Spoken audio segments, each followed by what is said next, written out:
Hello, welcome back. I'm with Alistair McIntyre, the CEO of Altiplano Metals. Alistair, good to see you. Morning. Just kick things off, for those less familiar, what is the company at the moment? Well, we're a Canadian junior mining company. We focus on projects that we have in Chile at the moment. We basically are focusing on cash flow projects that can generate some income that we can use that to support exploration, support development, purchase of equipment, drilling material, etc. So it puts it a little bit unique in the junior space in the sense that we're not necessarily out there doing what most do, drill some holes, get some results, go back to market, do a little bit of promotion, rinse and repeat. We've got a bit of cash flow here to support our operations. No, that is good. Before we go into the operations, just remind us of the capital structure, things like market cap, cash in the bank, burn rate, that sort of things. Yeah, well, from a burn rate perspective, that's a little bit different. That's kind of the terminology that they use for the juniors who are raising cash. You know, we generate cash, we have cash in our treasury, so we're able to use that to support. From the perspective of where we are, we have about 118 million shares outstanding. Basically, we are looking to expand our operations. Projects at the moment basically are underground at a project called Ferion. We're developing additional projects that are within the region next to our project itself, within 600 meters or so. We also are developing additional gold copper assets about 100 kilometers from us. But most companies, most exploration companies and investors basically want upside. So we also focus on large, scalable exploration projects that have discovery potential. So those projects themselves can be something that investors can look at for a bigger return. Okay, well, let's look at where the company is now as base case in terms of what the production is and sort of cash flows, and then maybe we can look at what the upside is from that. Yeah, well, we operate under the small-scale permitting regime of Chile, so we're able to extract 5,000 tons from our project Ferion, and Ferion is an iron oxide copper-gold system. We've been underground there for about 4 years, and since that time we've been cash flow positive at the operational level. So we were able to leverage that situation by building a mill, which is about 15 kilometers from our site, and that mill basically will do a number of things. First of all, it'll reduce costs and provide us opportunity to increase our revenues. It's a state-of-the-art facility. Basically, we're using a water filter press system, dry tailings. So ultimately, we don't have a conventional tailings dam that you see with most operations. And we're also using a magnetic separation system that will remove a secondary income stream in iron. So it'll do a number of things. One, it'll reduce our tailings. It will reduce our water consumption by 75%. We won't have a conventional tailings dam, and we also have opportunity to sell our final tailings product to the construction or agriculture industry. So it'll be a bit like that pig sort of, snout to tail restaurant where the whole animal is consumed. So I think from that perspective, it's a very good ESG story. It's the first of its kind in Chile, and so basically we're very pleased to be able to put that in place. Yeah, I was just about to mention that obviously from an ESG standpoint, that's pretty impressive. Right. How are you able to do this, and why are others in Chile not doing this? Well, I mean, this is something that majors look at, and from a small scale perspective, most of these smaller scale projects have been developed by family businesses that have perhaps not very much access to capital.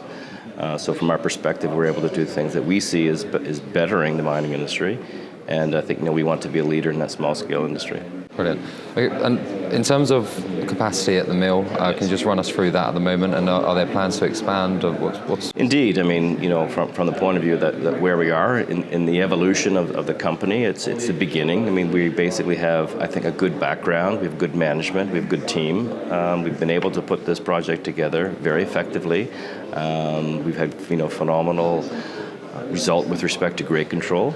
We're producing between 1.8 and at times we see as much as a 2.5% copper. So from that perspective, Ferion itself has opportunity to expand to 10,000 tons.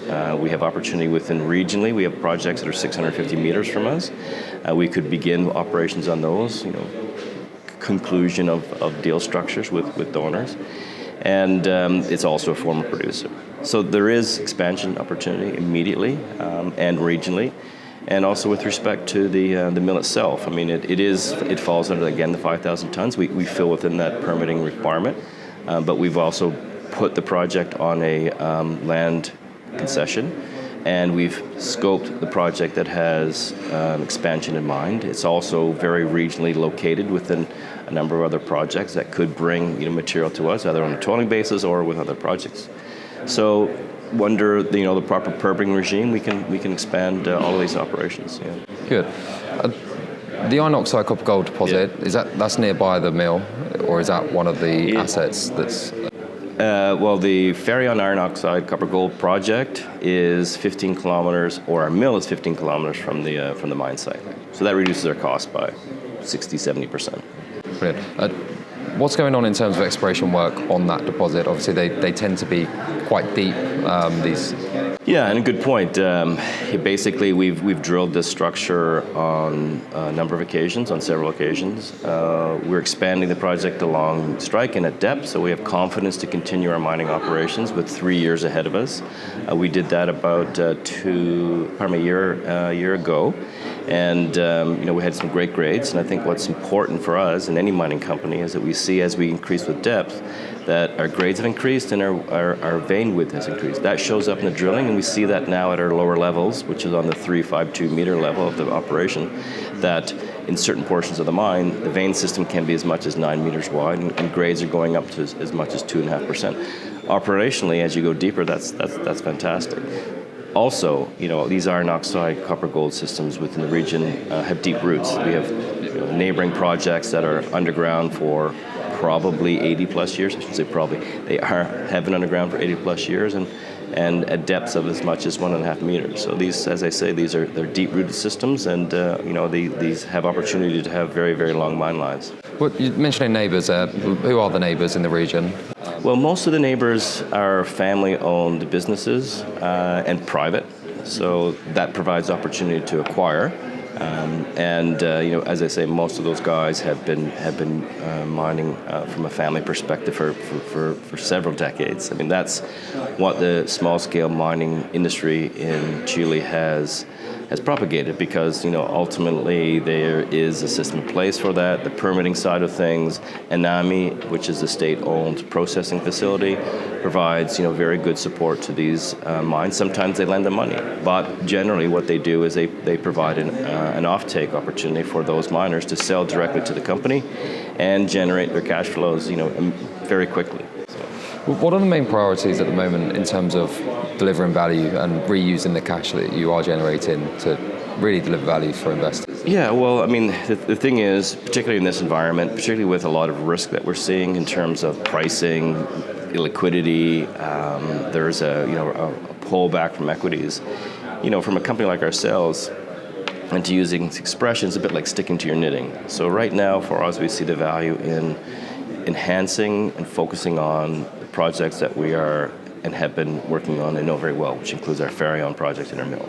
So we get those two things tidied up, generate a cash flow that begins to ramp up, and then we can use that to further our development work on our other assets. As I briefly touched upon Mary Louisa, which is a gold copper asset that's also a former producer, but 100 kilometers from us. We've done some exploration work, including underground. We've driven a decline about 340 meters with intent to expand that into the vein structure and pull up material and also sell it to another. We've also done significant drilling on the site. We purchased our own mill with our cash that we've generated. And so now, with respect to as the markets begin to lift and coal prices go a bit better, and now it starts to pay a better return, then that's something else for us to consider. Okay.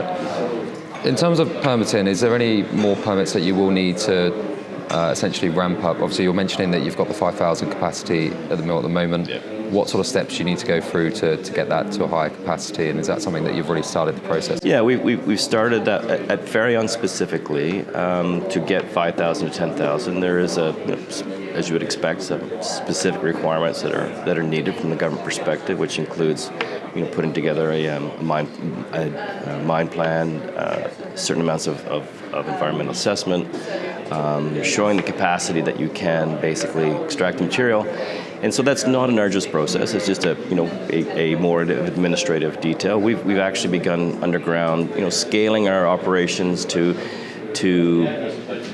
develop this potential opportunity for us, which includes changing some of the angles on the decline, so faster equipment can turn a little easier, et cetera.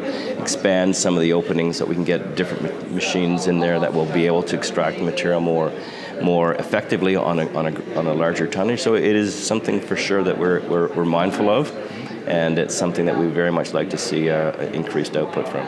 Obviously, Altiplano is one of many groups that are part of Metals Group. How does that relationship work? And maybe you can just tell us a little bit of how that also benefits the company. Yeah, well, Metals Group basically is a collection of companies which is formed by a collection of individuals who've had several decades of experience in the junior mining and mining space, founded by John Williamson, who was also part of the Discovery Group. So John's had some very good successes over the years in terms of projects, and he's brought the Metals Group together probably 2015, 2016. So that collection of companies provides our group, or Altiplano, or Benchmark, or Copar, etc., opportunity to share talent. We have access to a technical team that would involve 8 or so geologists. We have a number of mining engineers. So from a small company, it provides a fantastic opportunity to have a depth of talent. The group itself doesn't own the companies. They basically are just an umbrella from a marketing perspective, where we can share things like our office space and finance, administration, marketing, et cetera. So it's a very efficient and effective process to bring in interest to the company and also demonstrate to the market that we have, strong team. Often guys that are on the Metals Group are John Williamson, as an example, is CEO of Benchmark, but he's also the chairman of Altiplano. So we have, opportunity to cross-pollinate in terms of thoughts and management talent. No, this was an interesting thing when we were talking to Copar yesterday. It sounds as though the intellectual talent that you have within the Metals Group is quite, in a very nice way, is actually shared as and when needed for different projects, which is quite unique, which obviously single asset or singular companies can find it quite difficult to find this sort of talent on their own. So that's good. But looking back over the last 12 months, what are you most proud of as a management team? Well, as a management team, we've weathered some pretty tough challenges with respect to what's happening globally, with respect to all this macroeconomic noise and metal prices changing. I think from my perspective, specifically Altiplano, we've done a fantastic job. I mean, of course, any CEO sitting here in the camera is going to say, what a great job I've done. But, what's different, again, back to Altiplano versus the market, is that, we actually get things done. We're not just drilling a bunch of holes and hoping for the best. And in fairness, that is the business model of junior mining companies, and those, like our Metals Group teams, they do very well at. But from the Altiplano perspective, we've expanded our project underground to new, deeper levels. We've done a drill program to demonstrate that the project has opportunity at depth and along strike. We put a mill together. We're in that commissioning stage, which will have its final concentrate produced within several weeks. And so despite what's been happening in terms of markets and COVID, et cetera, with some setbacks, with some challenges with respect to where the world was in terms of supply chains, we've got this done. And I think that shareholders are looking for companies that can demonstrate that they can get things done. And I think from an Altiplano's perspective, we've shown that. I mean, we're doing things. We've driven a decline also at Mary Louisa. We've picked up assets. We've built our mill. We're developing Ferion to a point now where we're getting some very good return from it.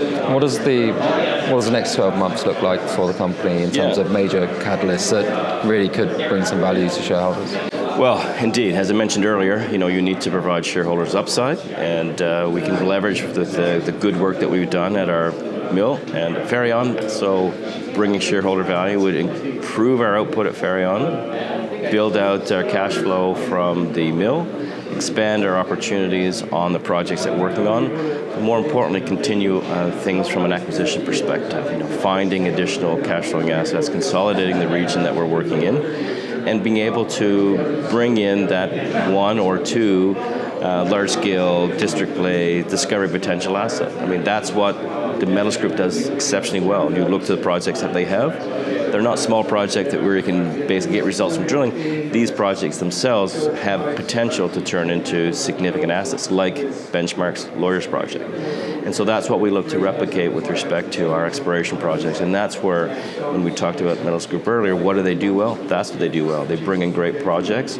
And because we have seen so many wins within the Metals Group, that People who have assets are constantly contacting us because they see the good work that's been done on other projects. They want to find a way to bring a project into our fold. So we have a very good deal pipeline. And from my perspective as CEO, I can leverage that with our team to do project review. We've just recently had a number of geologists in Chile that were looking at some assets that we found quite prospective, and so that's the goal is to execute on acquiring good assets. And I guess one of the, like you said, the differentiator here is that a lot of this is being funded through yourselves and through your existing cash, which is like I said, very different to the usual method. Alistair, thank you for your time. Thanks very much. I enjoyed the time to speak. Thank you.